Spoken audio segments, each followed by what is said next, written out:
আজকে মেঘলা মেঘলা আকাশ, বাগানে কাস্টমারকে গাছ দেওয়ার পরে আমি বেরিয়ে পড়লাম আপনাদের কিছু দেখাবো বলে।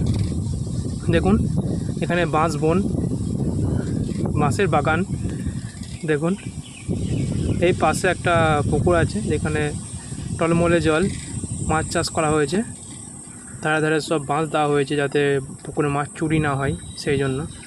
কত গাছ দেখুন এখানে, সবুজ দিয়ে চারিদিক ঘেরা। আর এটা হচ্ছে জাম গাছ।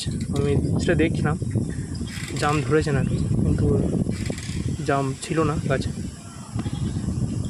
কত সুন্দর লাগছে দেখুন, সবুজ দেখতে। রাস্তা, পিচের রাস্তা, আর দুপাশে বড় বড় গাছ, সবুজ সবুজ গাছ। পাশ দিয়ে ক্যানেল গিয়েছে, চাষের জন্য জল আসে ওই ক্যানেল দিয়ে। দেখুন এখানে বর্ষার ধানের বীজ ফেলা হয়েছে। বীজ তো খুব ভালো বেরিয়েছে, এখানে দেখে খুব ভালো লাগলো, খুব সুন্দর বীজ বেরিয়েছে।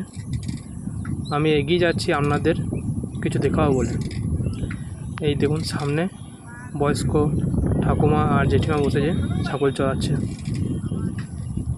আর তাল গাছে এখানে অনেক তাল ধরেছিল, অনেক তাল ধরেছিল। আমি ভাবছিলাম ওরা যদি 12 মাসের তাল গাছ থাকে, 12 মাস ফল ধরে সেই তাল গাছ, তাহলে আমি কিছু সেখান থেকে তাল কিছু নিয়ে বাড়ি নিয়ে যাব, আর বাড়িতে গিয়ে তাহলে কিছু রেসিপি করে দেখাবো। কিন্তু এখানে 12 মাসের তাল গাছ ছিল না। দেখুন এখানে সব চাষের জন্য সব ব্যস্ত। সামনে ফসল লাগানো হয়েছে জমিতে। আর এইদিকে পুকুরটা দেখুন, অনেকটা বড় পুকুর, তবে পুকুরের জলটা মরে গিয়েছে, অনেক জল মরে গিয়েছে। আর সাইড দিকে দেখুন পাঁক বেরিয়ে এসেছে, আর মিডিলে জলটা আটকে গিয়েছে। চাষের জন্য জল ব্যবহার করছে, সেই জন্য চর কমে গিয়েছে। আর দেখুন আমি যে গ্রামের উদ্দেশ্যে আমি ঘর থেকে বেরিয়েছিলাম, সেই গ্রামে পৌঁছে গিয়েছি। দেখুন সামনে হচ্ছে দিঘির পাড়, দেখুন লেখা আছে দিঘির পাড়। সেই দিঘির পাড় দিয়ে আমি পাকা রাস্তার ওপর দিয়ে আমি আমার সেই লক্ষ্যে দিকে এগিয়ে যাচ্ছি। আর সেই বাড়িতে চলে এসেছি, যে বাড়িতে আসার জন্য আমি ঘর থেকে বেরিয়েছিলাম। মানে একটা জেঠু বাড়ি চলে এসেছি। এই জেঠু বাদাম লাগিয়েছে, দেখুন বাদাম লাগিয়েছে। এই বাদাম বিষয়ে জেঠু আপনাদের সমস্ত কিছু জানাবেন। এই জেঠিমা বলবেন, জেঠু অন্য কাজে ব্যস্ত আছে, জেঠিমা বলে দেবেন। এটা বাদাম কতদিন আগে লাগিয়েছিলেন বাদাম? হ্যাঁ, চৈত্র মাসে। কতটা লাগিয়েছিলেন?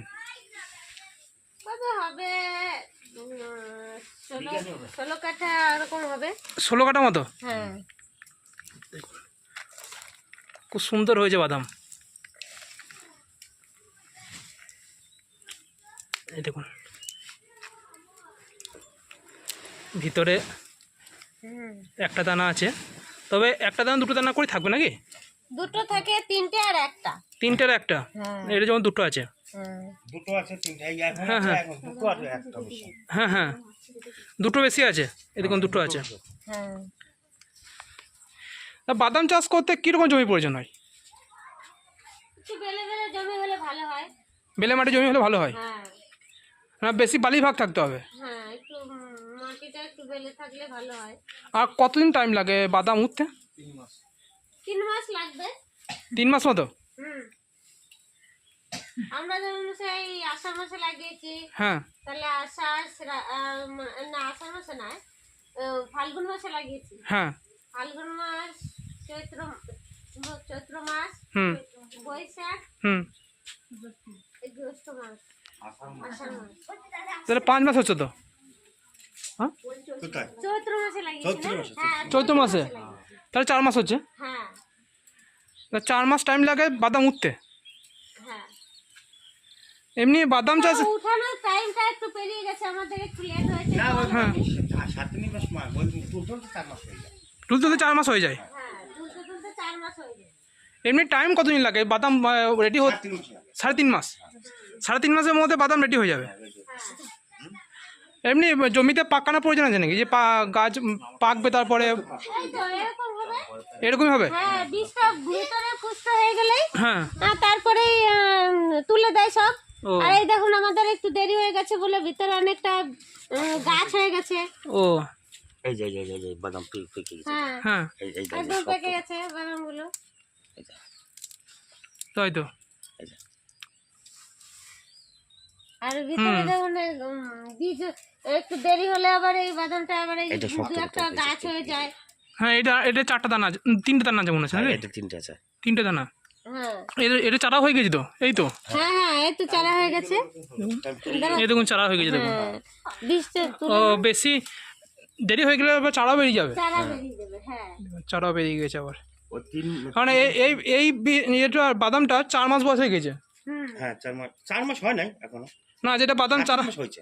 এই যেটা চারা হয়েছে, যে চারা যেটা বেরিয়ে গেছে, এটা এই বাদামটা ওটা বাদাম হ্যাঁ? একসাথে সব ধরে না, একসঙ্গে ধরে সব ধরে না। একসাথে 3বার ধরবে। 3বার। আর বাদাম গাছ যতদিন থাকবে হ্যাঁ, হ্যাঁ। সেদিন বাদাম গাছ শিকড় হতে থাকবে, আর বাদাম হতেই থাকবে। 3 বার বাদাম ধরে। আর কিরকম খরচা, কিরকম বাদাম গাছে? খরচা সার 10 দিন, সার লাগবে, জল লাগবে। সার জল সবকিছুই লাগবে। জলের খরচা বেশি। জলের খরচা বেশি, কতবার জল দিতে হয়? অনেক কম। জল ওই হ্যাঁ? কোনো হিসাব নাই। হিসাব নেই।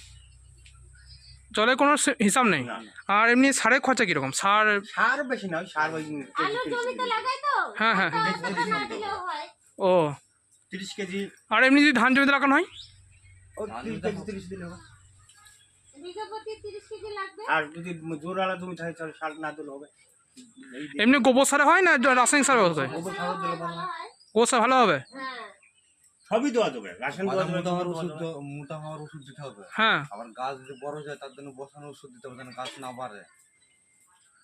গাছটা গাছ যেন বেশি খুব বড় হয়ে গেলে আবার না ফলন হয়ে হবে না। যায়। গাছ বেশি বড় হলে ফলন হবে না। না, মাঝারি চাই গাছ। তার মানে এখানে ইউরিয়া পরিমাণ কম থাকতে হবে জমিতে। ইউরিয়া দিলেই হবে ইউরিয়া দিলে হবে না। যদি ইউরিয়া পরিমাণ থাকে তাহলে গাছ বড় হয়ে যাবে, ফল আসবে না। না, ফল আসবে না। মাঝারি থাকতে হবে গাছ। এটা চাষের লাভ কিরকম, লাভ কিরকম চাষ কিরকম, বাজারে কিরকম দাম বিক্রি হয়? লাভ আসে, হাফের থেকে বেশি লাভ আসে। হাফের থেকে বেশি লাভ হয়। বাজারে কিরকম দামে বিক্রি হয়? বাজারে দাম 55 টাকা 56 সবসময় তো বাজার সমান যায় না, হ্যাঁ, পাইকারি বিক্রি হয়। এমনি পাইকারি দাম 55-56 করে 1 কেজি পাওয়া যায়। 60 টাকা। 60 টাকা করে। হ্যাঁ, হ্যাঁ, 1 কেজির দাম 55 থেকে 60 টাকার মধ্যে পাওয়া যায়। হ্যাঁ, আমরা ধর কুইন্টাল হিসাবে দিই তো, হ্যাঁ, আর ওরা ধর খুচরো বিক্রি করবে, তার বেশি ধরে না বাজার নিয়ে যেতে হবে না, ঘর থেকে নিয়ে যাবে? ঘর থেকে নিয়ে চলে যাবে। ঘর থেকে নিয়ে চলে যায়। যেমন আলু কিনে না লোকে, হ্যাঁ, হ্যাঁ, হ্যাঁ, হ্যাঁ। তুমি কিনবে। এমনি মাঠ থেকেও তুলে নিয়ে যাবে না? আমার থেকে নিচে না মাঠ থেকে নিয়ে যাওয়া। না, আলু যেমন মাঠ থেকে তুলে নিয়ে যায়, ওরকম কি মাঠ থেকেও নিয়ে যায়? অনেক বাদাম হবে তাহলে বেশি হলে নেবে, অল্প বাদাম নেবে নাকি তাই? শুকাতে হবে। শুকাতে হবে, না শুকালে কিনবে না। বাদামটা আমাদের লেড়ে চেড়ে শুকাতে হয়। হ্যাঁ, হয়তো কত বাদাম তো ঘরে সব শুকিয়ে শুকিয়ে রেখে দিচ্ছি, এবারে একদিন আসবে হ্যাঁ। লোক, একদিন এসে বিক্রি করে দেবো, একসঙ্গে নিয়ে চলে যাবে। ও, হুম। তো আপনারা দেখলেন কেমন বাদাম হয়েছে, দেখুন বাদাম এখানে অঙ্কুর হয়ে গেছে।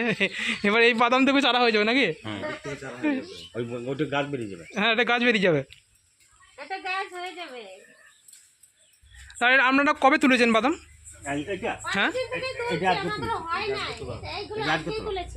এটা আজকে তোলা? হ্যাঁ, ও, এটা আজকে তোলা। তো গাছটা একবার দেখে দিই আপনাদের, গাছ কেমন। বাদাম গাছ সবাই চিনেন না, এই দেখুন বাদাম গাছ। এটা কি বীজ ছড়িয়ে দেওয়া হয় না? না না আলু যেরকম ভিড়ি করতে লাগা। হ্যাঁ, হ্যাঁ, হ্যাঁ, ওর উপরে এক বীজ এই ফুলে বসে যায়। আলু যেরকম এক হাত ফল দিই, হ্যাঁ, হ্যাঁ। তার থেকে মাঝে বাদা 10 ইঞ্চি 8 ইঞ্চি আলু যেমন বসানো হয়, ঠিক সেরকম হয়ে বসানো হবে তো? ভর্তি করে বিলি চাপা। মিলি চাপা হয়, বিলিটা ছোট। ছোট হয়। হ্যাঁ, হ্যাঁ, মোটামুটি 9 ইঞ্চি 10 ইঞ্চি হবে হ্যাঁ। লিখে। হুম। তা ওই যে বীজ ফুটে চারা উঠবে, চারা উঠে ওই নিচেতে বাদাম ধরে যাবে। কটা করে বীজ দেওয়া হয়? একটা করে না কটা করে? একটা একটা করে। তো বন্ধুরা আপনারা দেখলেন বাদাম কীভাবে চাষ করতে হয়, সব কিছু এই জেঠু আর জেঠুমা শেয়ার করলেন, আর এই পাশে দাদা আছে, সব কিছু শেয়ার করলেন। আপনারা বাদাম চাষ এই ভিডিওটা কেমন লাগলো অবশ্যই কমেন্ট করে জানাবেন, সঙ্গে লাইক শেয়ার ও সাবস্ক্রাইব করে দেবেন। আর এখানে দেখুন এখন জেঠুমা এখন বাদাম ছাড়াচ্ছে দেখুন, আর পাশে দিদি আছে, ওই জেঠুমাটা আছে, সব বাদাম ছাড়াচ্ছে এখন। আর এই যে জেঠু দেখছেন, এই জেঠু আমাকে কিছু বাদাম দিয়েছেন, বলছেন ঘরে নিয়ে গিয়ে গাছ সদ্য বাদাম ছাড়তে, গাছটা দিয়ে দিয়েছে। এ দেখুন আপনাদের দেখাই আমি, এই দেখুন গাছ দিয়েছে, আমার গাছের সঙ্গে বাদাম আছে, বলছে ঘরে নিয়ে গিয়ে নিজে ছাড়িয়ে তারপরে শুকিয়ে এটা খাবি, আমাকে যেটু বলেছে। তা আমি তো বললাম কিছুদিন পরে আমি শুকনো বাদাম নিয়ে যাব, যেটু তাও বললেন যে নিয়ে যাও, অসুবিধা নেই, পরে যখন লাগবে তখন শুকনো বাদাম নিয়ে যাস, থাকবে ঘরে। তো ভিডিওটা কেমন লাগলো অবশ্যই কমেন্ট করে জানাবেন, সঙ্গে পারলে শেয়ার করে দেবেন। আর এই দাদা ওই দেখুন পাশে দাদা দাঁড়িয়ে আছে, এই জেঠুর ছেলে। তবে ঘরে সবাই মিলে চাষ করেন। যেখানে এসেছি আমি এখানে প্রায় ঘরেই বাদাম লাগান, আর বাদাম অনেক ঘরে উঠে গিয়েছে, আরও কিছু ঘরে উঠবে। এরপরে আমাদের সঙ্গে আমি মাঠে কীভাবে বাদাম তুলে সব কিছু শেয়ার করবো। তো এই ভিডিওটা কেমন লাগলো অবশ্যই কমেন্ট করে জানাবেন। আর আজকে আমাদের টাটা, আর পরে ব্লগে দেখা হচ্ছে।